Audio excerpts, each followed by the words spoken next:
আসসালামু আলাইকুম রহমতুল্লাহি ওবারাকাতুহু। প্রিয় শিক্ষার্থী, পূর্ব কদমতলী ইসলামী আলিম মাদ্রাসার অনলাইন ক্লাসের পক্ষ থেকে তোমাদেরকে জানাই আন্তরিক মোবারকবাদ এবং স্বাগতম। আমি আজকে আবার তোমাদের সামনে হাজির হয়েছি একটি মোস্ট ইম্পর্টেন্ট ক্লাস নিয়ে। সেই ক্লাসটি হচ্ছে দাখিল অষ্টম শ্রেণী অর্থাৎ জেডিসি পরীক্ষার্থীদের জন্য একটি গুরুত্বপূর্ণ ক্লাস। গতকাল আমি একটি ক্লাস নিয়েছিলাম। আমার ক্লাসের টপিক ছিল আর্টিকেলস। গত ক্লাসের ধারাবাহিকতায় আজকে গত ক্লাসের অসমাপ্ত আলোচনাটা আজকে আমি শেষ করার জন্য ইচ্ছা পোষণ করছি। তো তোমরা যে যেখানে রয়েছ আর বিলম্ব না করে এখনই আমার অনলাইন ক্লাসে সকলেই সম্পৃক্ত হওয়ার জন্য, বিশেষ করে ক্লাস অষ্টম শ্রেণীর শিক্ষার্থীদেরকে আমি বিশেষভাবে আহ্বান করছি। তো গতকালকে যে আলোচনা হয়েছিল ইউজ অফ আর্টিকেল, মানে আর্টিকেল কিভাবে ব্যবহার করব আমরা, আজকে সেই বিষয় নিয়ে আমাদের আলোচনা শুরু হবে। আল্লাহ চাহে তো, যদি আল্লাহ পাক তৌফিক দেয়, আমি তোমাদের সামনে সুন্দর করে আজকের এই ক্লাসটা উপস্থাপন করার চেষ্টা করবো ইনশাআল্লাহ। তো চলো আর দেরি না করে আমরা মূল আলোচনা চলে যাচ্ছি। তোমরা দেখতে পাচ্ছ বোর্ডে লেখা আছে আর্টিকেলস পার্ট 2, অর্থাৎ দ্বিতীয় ক্লাস। ইউজ অফ আর্টিকেল, আর্টিকেলের ব্যবহার। ইউজ অফ আর্টিকেল বাংলা অর্থ হচ্ছে আর্টিকেলের ব্যবহার। তো গত ক্লাসে আমরা আলোচনা করেছিলাম আর্টিকেল মূলত দুই প্রকার, ডেফিনিট আর্টিকেল এবং ইনডেফিনিট আর্টিকেল, অর্থাৎ নির্দিষ্ট এবং অনির্দিষ্ট। তো আর্টিকেল মূলত বসেই নাউন অথবা নাউন ফ্রেজের পূর্বে। আমি আবারও বলছি, আর্টিকেল মূলত ব্যবহৃত হয় নাউন অথবা নাউন ফ্রেজের পূর্বে।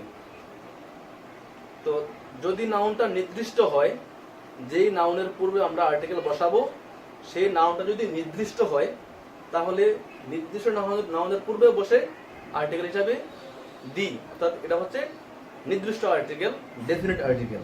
আর যদি নাউনটা অনির্দিষ্ট হয়, তাহলে তার পূর্বে আমরা বসাবো এ এবং N.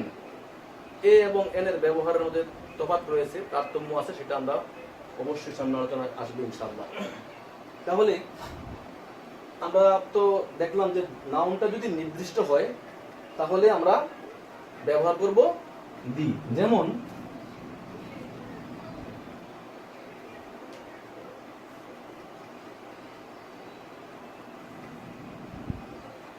the sun rises in the east.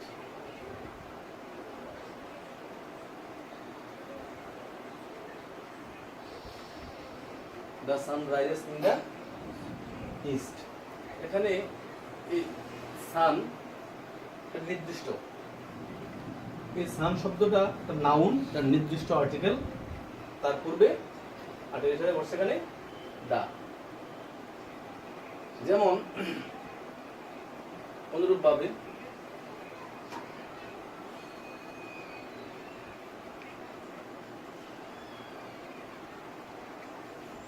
the rose is very nice. The rose is very nice. গোলাপটি খুব সুন্দর। এই রোজ নির্দিষ্ট noun, the rose is very nice, গোলাপটি খুব সুন্দর। এখন এই গোলাপটি একটা নাউন, এটা নির্দিষ্ট, তার পূর্বে আমরা আর্টিকেল বসাচ্ছি দা। তারপরে যেমন the boy is brilliant,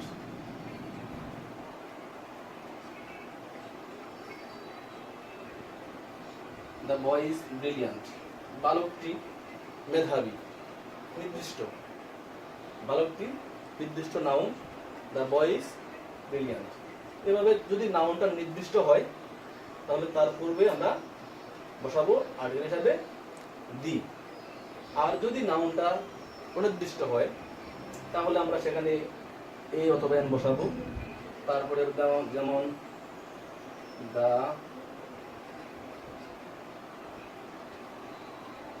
The girl is dancing. The girl is dancing. বালিকাটি নৃত্য করছে। এখানে দা গার্ল নির্দিষ্ট পূর্বে দা বসছে। এই দা দা দা দা সান রোজ বয় গার্ল প্রত্যেকটা এই চারটা নাউন নির্দিষ্ট, অর্থাৎ নির্দিষ্ট নাউনের পূর্বে বসছে আর্টিকেল হিসাবে দি। তাহলে তোমরা এই জিনিসটা অবশ্যই ক্লিয়ার হয়েছ যে আমরা যে নাউনের পূর্বে আর্টিকেল বসাবো আমরা দেখতে হবে যে এই নাউনটা কি নির্দিষ্ট নাকি অনির্দিষ্ট। যদি এটা আমরা নির্ণয় করতে পারি তাহলে আর্টিকেল বসানোটা আমাদের জন্য খুব সহজ হয়ে যাবে। তাহলে আমরা কি বুঝতে পারলাম, আমরা যে নাউনের পূর্বে আর্টিকেলটা বসাবো যদি সে নাউনটা নির্দিষ্ট হয় তাহলে তার পূর্বে আমরা নির্দ্বিধায় দি বসাবো। আর যদি সেটা অনির্দিষ্ট বোঝায় তখন তাহলে আবার ভিন্ন রুলস রয়েছে। অনির্দিষ্ট যদি বোঝায় তো অনির্দিষ্ট নাউন কিংবা নাউন ফ্রেজের পূর্বে, অনির্দিষ্ট নাউন কিংবা নাউন ফ্রেজের পূর্বে আমরা আর্টিকেল বসাবো ইনডেফিনিট আর্টিকেল, অর্থাৎ এ অথবা এন, এ অথবা এন। এখন অনির্দিষ্ট নাউন যদি আমরা নির্ণয় করতে সক্ষম হই তাহলে আমরা এটা বুঝবো এখানে ব্যবহারের তারতম্যের দিকে বুঝবো এখানে কি এন এ বসবে না এন বসবে, এন বসবে। তাহলে চলো আমরা কয়েকটা উদাহরণের মাধ্যমে এটা দেখে নিচ্ছি যে অনির্দিষ্ট নাউন যেটা আমরা এখন ব্যবহার করবো তার পূর্ব আর্টিকেল, সেটা হচ্ছে যদি অনির্দিষ্ট নাউন অথবা নাউন ফ্রেজটা কনসোনেন্ট লেটার দিয়ে শুরু হয়। সবাই একটু নিয়মটা ভালো করে শোনো। যদি নাউন অথবা নাউন ফ্রেজটা কনসোনেন্ট লেটার দিয়ে শুরু হয়, সাধারণভাবে আমরা তার পূর্বে যদি আর্টিকেল বসাই তাহলে বসাবো আমরা এ। কি বললাম সেটার রুলসটা আমি, কনসোনেন্ট লেটার দিয়ে শুরু হওয়া নাউনের পূর্বে বা নাউন ফ্রেজের পূর্বে আর্টিকেল এ বসে। সবার কথাটা ক্লিয়ার হয়েছে তো? কনসোনেন্ট লেটার দিয়ে শুরু হওয়া নাউন অথবা নাউন ফ্রেজের পূর্বে আর্টিকেল হিসাবে এ বসে। তাহলে আমরা কয়েকটা উদাহরণ দেখি।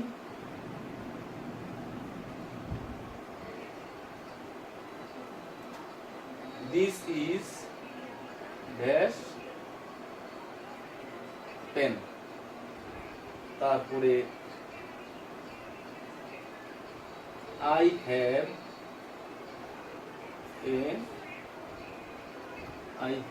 a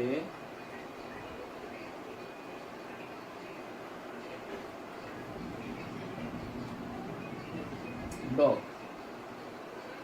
এখন দেখো তারপরে I see bird. এখন this is dash pen, I have dash dog, I see dash bird. এই শব্দটা উচ্চারণ করতে অনেকে ভুল করে, এটা আমাদের ছেলেমেয়েরা অনেকেই এটাকে বলে বার্ড। আসলে এটা বার্ড না, এই শব্দটার সঠিক উচ্চারণ হচ্ছে bird. I see dash bird. Clear? এখন রোজটা ছিল কনসোনেন্ট লেটার দিয়ে শুরু হওয়া নাউনের পূর্বে আর্টিকেল এ বসে, এটা সাধারণ রুলস। কনসোনেন্ট লেটার দিয়ে শুরু হওয়া নাউনের পূর্বে আর্টিকেল হিসেবে এ বসে। তাহলে যদি তাই হয় তাহলে এখন আমি নিঃসন্দেহে এখানে ধরতে পারি এ এ এ। কেন? এখানে P consonant, D consonant, B consonant. আমি যদি আরো একটা উদাহরণ লিখি, this is dash tree, tree আর double E. This is a tree, tree it's noun. এই নাউনটা শুরু হয়েছে কনসোনেন্ট লেটার দিয়ে।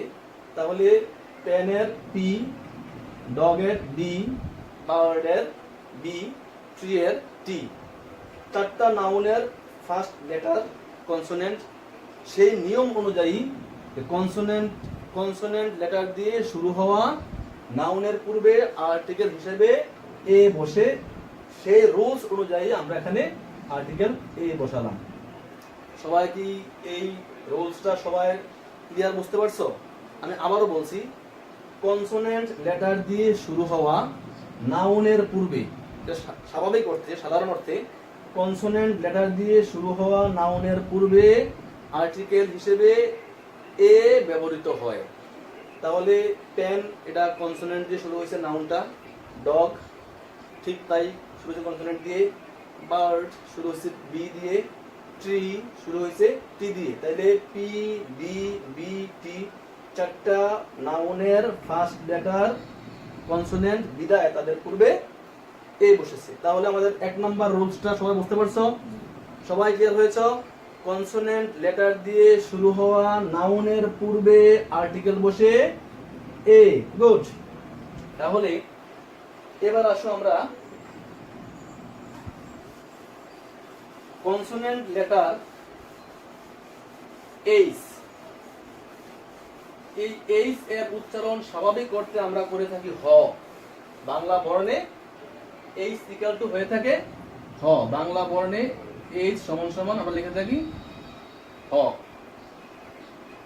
যদি কোনো নাউন কনসোনেন্ট লেটার এইচ দিয়ে শুরু হয়ে এইচ এর উচ্চারণটা হ এর মতো করে, তাহলে সেই ক্ষেত্রে আমরা আগের নিয়ম অনুযায়ী এ বসাবো। যেমন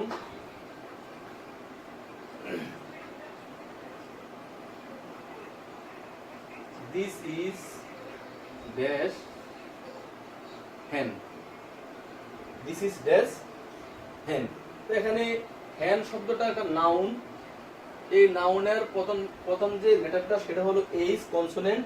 তো আগের নিয়ম অনুযায়ী এইচ তার স্বাভাবিক উচ্চারণটাই দিছে এখানে হ। সেই হিসাবে দিস ইজ আ হ্যান। কিন্তু যখন এইচ এর উচ্চারণটা হ এর মতো না হয়ে অ এর মতো হবে, যখন এইচ এর উচ্চারণটা হ এর মতো না হয়ে অ এর মতো হবে, তাহলে এই এইচ হওয়া সত্ত্বেও, কনসোনেন্ট হওয়া সত্ত্বেও তার পূর্বে এ না বসে এন বসবে। এটা হচ্ছে কনসোনেন্ট লেটার এইচ এর একটা ব্যতিক্রম রুলস। আমি রুলসটা আবারও বলছি, কনসোনেন্ট লেটার এইচ দিয়ে শুরু হওয়া নাউনের পূর্বে স্বাভাবিকভাবে তো আমরা এ বসাবো যদি এইচ এর উচ্চারণটা হ এর মতো হয়, অর্থাৎ এইচ এর নিজের মতো স্বাভাবিক উচ্চারণ হয়, তাহলে তার পূর্বে এ বসবে। কিন্তু যদি এইচ এর উচ্চারণটা হ এর মতো না করে যদি উচ্চারণটা অ এর মতো হয়, তার পূর্বে বসবে হলো এন। আমরা দুই একটা উদাহরণ দিলে তোমরা সহজ জিনিসটা বুঝতে পারবা। যেমন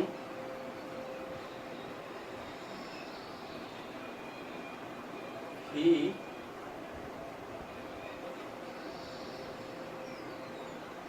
worked for dash hour, she worked for dash hour। উচ্চারণটা কিন্তু হাওয়ার পড়ি না, আমরা পড়ি কি আওয়ার, আওয়ার। এখন এই এইচ কিন্তু উচ্চারণটা হয়ের মতো করে নাই, করছে অ এর মতো। যেহেতু রুলস ছিল এরকম যে কনসোনেন্ট লেটার এইচ যদি হ অনুচ্চারিত হয়ে যদি অন্য ভাবে অ উচ্চারণ করে, তার পূর্বে আমরা বসাবো এন। এ আর বসবে না। তাহলে he worked for an hour, he worked for an hour. ঠিক সবাই কি জিনিসটা বুঝতে পারছো? ক্লিয়ার?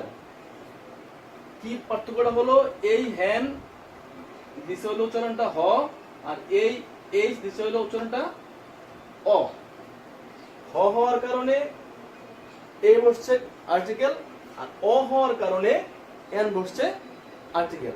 তোমরা কি জিনিসটা সবাই ক্লিয়ার হইছো? আরো একটা উদাহরণ দেখো।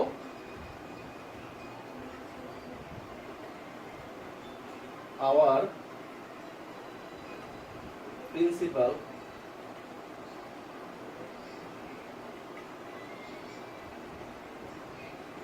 is dash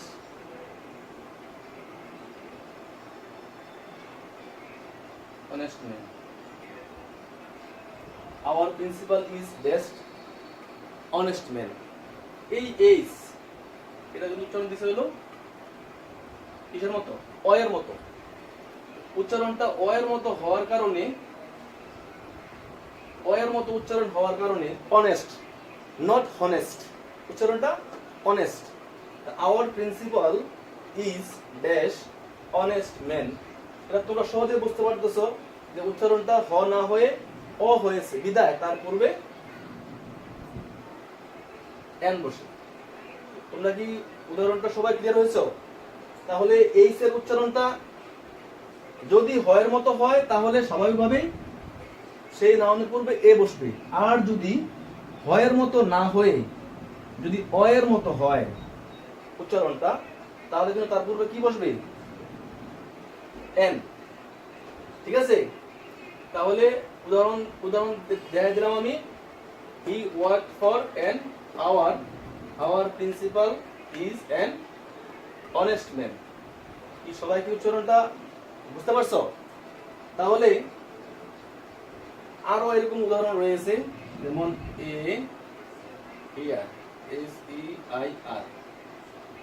এখন এন এন ইয়ার, এন ইয়ার একজন উত্তরাধিকারী, N year.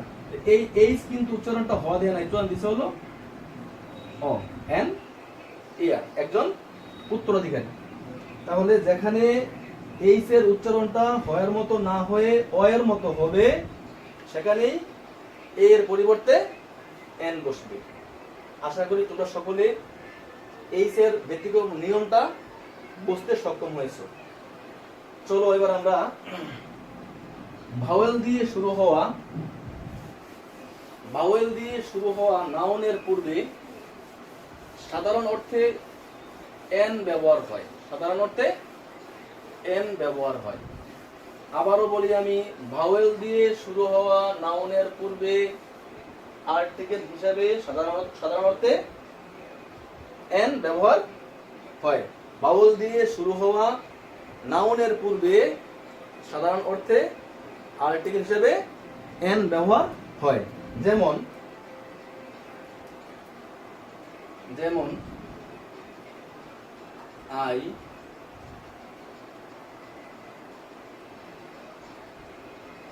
have dash umbrella.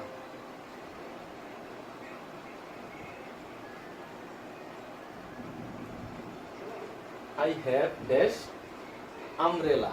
I have dash umbrella. এই আমব্রেলার ফার্স্ট লেটার হচ্ছে U. U that means vowel. Vowel কয়টি? 5টি। A E I O U. Vowel হচ্ছে 5টি। A E I O U. এই 5টা হচ্ছে আমাদের ভাওয়েল লেটার। কি কি? এ ই আই ও ইউ।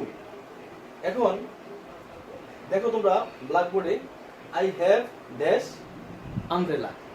কারণ umbrella একটা নাউন, সেটা শুরু হয়েছে ভাওয়েল লেটার দিয়ে। তাহলে বলছিলাম যে স্বাভাবিক অর্থে ভাওয়েল লেটার দিয়ে শুরু হওয়া নাউন কিংবা নাউন ফ্রেজের পূর্বে আর্টিকেল হিসেবে এন বসে। তাহলে এটা রুলসে পড়ে গেছে N. I have an umbrella. I have an umbrella. তারপরে this is dash orange. This is dash orange. এখানে ও হচ্ছে আমার ভাওয়েল লেটার, সেই হিসাবে এখানেও এন। তারপরে it is dash apple. It is dash apple. এটাও ভাওয়েল হিসাবে আসছে এখানে। তাহলে I have an umbrella. Umbrella you vowel, সেই হিসাবে N. This is an orange. Orange এর ও ভাওয়েল, সেই হিসাবে N. It is an apple. It is an apple. apple এর এ ভাওয়েল, সেই হিসাবে এন। তো চলো প্রিয় শিক্ষার্থীরা, আমরা এখন দেখব ভাওয়েলেরও একটি ব্যতিক্রম রুলস। ভাওয়েলেরও একটা ব্যতিক্রম রুলস এখন দেখব আমরা। সেটা কি? ভাওয়েলের উচ্চারণ যদি ইউর মতো হয়, ভাওয়েলের উচ্চারণ যদি ইউর মতো হয় অথবা ওয়ার মতো হয়, তাহলে ভাওয়েল দিয়ে শুরু হওয়া নাউনের পূর্বে ভাওয়েল হওয়া সত্ত্বেও এন না বসে সেখানে এ বসবে। আমি রুলসটা আবারও বলছি, ব্যতিক্রম রুলসটা ভাওয়েলের, যে ভাওয়েল দিয়ে শুরু হওয়া নাউনের উচ্চারণটা যদি, ভাওয়েলের সেই উচ্চারণটা যদি ইউ অথবা ওয়ার মতো হয়, ইউ অথবা ওয়ার মতো হয়, তাহলে ভাওয়েল হওয়া সত্ত্বেও তার পূর্বে এন না বসে এ বসবে। কি তোমরা কি সবাই জিনিসটা ক্লিয়ার হয়েছে? ভাওয়েলের এটা ব্যতিক্রম রুলস।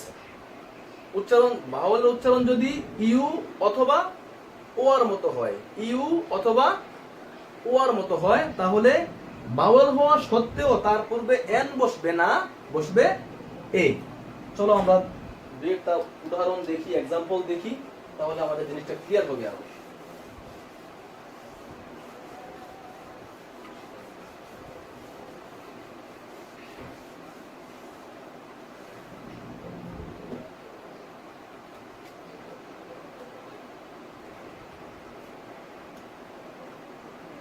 Kamal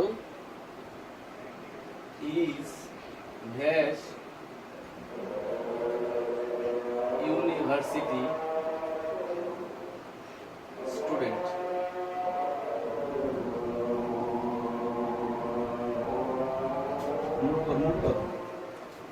কামাল ইজ, তাহলে বন্ধুরা আমরা ব্যতিক্রম প্রশ্নের মধ্যে আসছি যে Kamal is dash university student.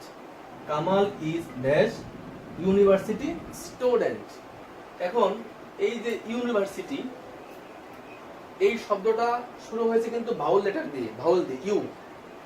You এর উচ্চারণ কিন্তু এখানে ইউনিভার্সিটি ইউর মতোই হয়েছে, বিধায় ব্যতিক্রম রুলস এর মধ্যে পড়ছে এটা। এখানে এন না বসে এ বসবে। কেন বসবে? উচ্চারণটা ইউর মতো হয়েছে। আমি তো আগেই রুলসটা বলেছিলাম, ব্যতিক্রম রুলস। ভাওয়েলের উচ্চারণ যদি ইউ কিংবা ওয়ার মতো হয়, তাহলে ভাওয়েল হওয়া সত্ত্বেও তার পূর্বে এন না বসে এ বসবে, তার পূর্বে এন না বসে এ বসবে। আমরা আরো একটা উদাহরণ দেখি।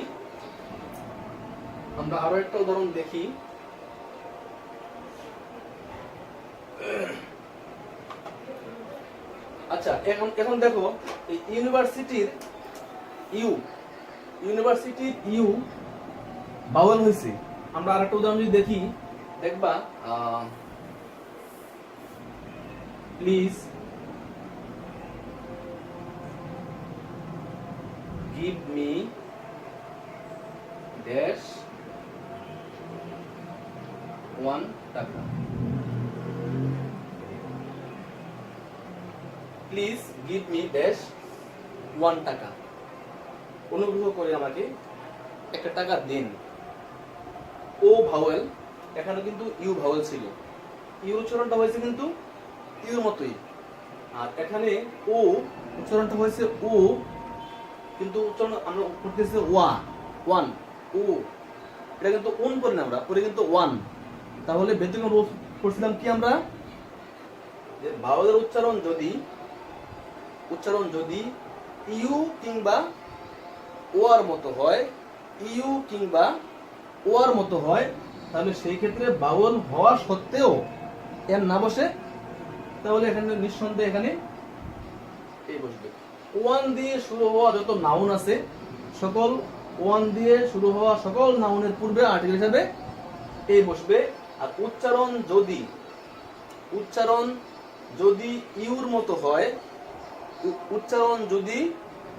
ইউর মতো হয় নাউনের, তাহলে যেই ভাওয়েল দিয়ে শুরু হোক তার পূর্বে এর না বসে কি বসবে? এ বসবে। তাহলে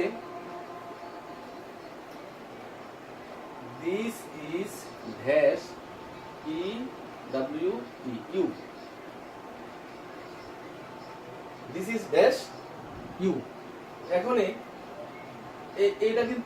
ইউর মতো হয়েছে, সেই হিসাবে এখানে ই কিন্তু ভাওয়েল, ই ভাওয়েল হওয়া সত্ত্বেও উচ্চারণটা হয়েছে ইউর মতো। উচ্চারণটা হয়েছে কার মতো?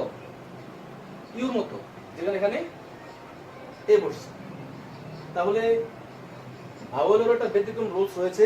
সেই রুলসটা হলো, আমি তোমাদের সামনে আবারও বলছি পরিষ্কার করে, ভাওয়েলের উচ্চারণ যদি ইউ কিংবা ও আর মতো হয়, ভাওয়েলের উচ্চারণ যদি ইউ কিংবা ও আর মতো হয়, তাহলে সেই নাউনটা ভাওয়েল দিয়ে শুরু হওয়া সত্ত্বেও তাদের পূর্বে আর্টিকেল হিসেবে এন বসবে না, এ বসবে। সবাই ক্লিয়ার হয়েছ? তাহলে আমরা আজকে যে ক্লাসটা নিলাম ইউজ অফ আর্টিকেল, অবশ্যই এটা আমার আর্টিকেল ক্লাসের দ্বিতীয় ক্লাস। এটা প্রথম ক্লাসে আমরা আর্টিকেলের পরিচয়, আর্টিকেল কাকে বলে, definition of article, kinds of article, আর্টিকেলের ক্যারেক্টার সম্পর্কে আলোচনা করেছিলাম। আজকে দ্বিতীয় ক্লাসে আমি শুরু করেছি ইউজ অফ আর্টিকেল দিয়ে। প্রথমে আমি ডেফিনেট আর্টিকেল ব্যবহার দেখাইছিলাম, দি এর ব্যবহার দেখাইছি, পরবর্তীতে আমি এ এবং এন এর পর্যায়ক্রমে ব্যবহার দেখিয়েছি। আশা করি আজকের এই ক্লাসটা তোমাদের কাছে অত্যন্ত ফলপ্রসূ হবে। যদি তোমরা এই ক্লাসটা এখন যারা অনলাইনে দেখতেছো তারা তো অবশ্যই বুঝতেছো, তোমরা চাইলে পরবর্তীতেও আমাদের মাদ্রাসার যে নির্দিষ্ট ইউটিউব চ্যানেল রয়েছে, পূর্ব কদমতলী ইসলামিয়া আলিম মাদ্রাসা নামে একটা ইউটিউব চ্যানেল রয়েছে, তোমরা যদি সেই ইউটিউব চ্যানেলে সার্চ দাও, এই ক্লাসের ভিডিওটা তোমরা সেখানে দেখতে পাবে। তোমরা এই ক্লাসটা সেখানে দেখতে পাবে। অবশ্যই এই ক্লাসটা তোমরা সেখানে সার্চ দিয়ে দেখবা এবং ভালো করে ক্লাসটাকে মনোযোগ দিয়ে শুনবা, বসবা, রিলাক্স করার চেষ্টা করবা। আশা করি তুমি এখান থেকে অবশ্যই লাভবান হবে। আমি চেষ্টা করেছি একটা ফ্রুটফুল ক্লাস তোমাদেরকে উপহার দেওয়ার জন্য, এফেক্টিভ ক্লাস তোমাদেরকে উপহার দেওয়ার জন্য। আশা করি আজকের এই ক্লাসটা তোমাদের জন্য অবশ্যই কল্যাণ বয়ে আনবে। তো শিক্ষার্থীবৃন্দ, আজকে আমি ক্লাস এখানে শেষ করতে চাই। তবে শেষ করার পূর্বে সেই কথাটা আবারও বলতে হচ্ছে যে the more you learn, read, the more you learn, the more you read, the more you learn, the more you read, the more you learn। অথবা মানুষের চেষ্টা সাধ্যের বাইরে কিছুই নেই। মানুষ বোঝে না এমন কোন জিনিস আল্লাহ তার উপর চাপিয়ে দেয় না। Where there is a will, there is a way। যার ইচ্ছা থাকে তার কিন্তু একটা উপায় বের হয়। এটা প্রবাদে রয়েছে, আমরা প্রবাদে পড়েছি, ইচ্ছা থাকিলে উপায় হয়। আশা করি যেহেতু এখন সারা বিশ্বে করোনা মহামারীতে আক্রান্ত হয়ে পড়েছে, বাংলাদেশও ঠিক ধারাবাহিকতা চলছে এখনো। যেহেতু মাদ্রাসায় ক্লাস হচ্ছে না, আমরা তোমাদের জন্য, তোমাদের কল্যাণার্থে, তোমাদের কল্যাণ হবে সেটা ভেবেই আমরা অনলাইন ক্লাসের আয়োজন করেছি। আশা করি তোমরা এই ক্লাসটা এখন যারা লাইভে দেখেছো, অবশ্যই শুনেছো, বুঝেছো, দেখেছো, এবং যারা সংযোগ দিতে পারো না এই ক্লাসের সাথে, তোমরা পরবর্তীতে আমাদের মাদ্রাসা যে ইউটিউব চ্যানেল রয়েছে পূর্ব কদমতলী ইসলামিয়া আলিম মাদ্রাসা নামে, তুমি ইউটিউবে সার্চ দিলে এই চ্যানেলটা আসবে। এই চ্যানেলের মধ্যে ঢুকে আমার ক্লাসগুলো পাবে। সেখানে ক্লাসগুলো তোমরা চর্চা করবে। যদি কারো কোনো সমস্যা হয় মনে করো, তাহলে মেসেঞ্জারে আমার সাথে যারা কন্ট্যাক্ট রয়েছে মেসেঞ্জারে বা অথবা ইমোতে তোমরা আমাকে এনি কোশ্চেন, যত রকমের প্রশ্ন আছে আমাকে যদি করো, আমি চেষ্টা করবো সেই প্রশ্নের জবাবটা সঠিকভাবে দেওয়ার জন্য। তো ঠিক আছে, আজকে এই পর্যন্ত। বাসায় থাকো, নিরাপদে থাকো, সুস্থ থাকো। আল্লাহ হাফেজ। আসসালামু আলাইকুম ওয়া রাহমাতুল্লাহি ওয়া বারাকাতুহু।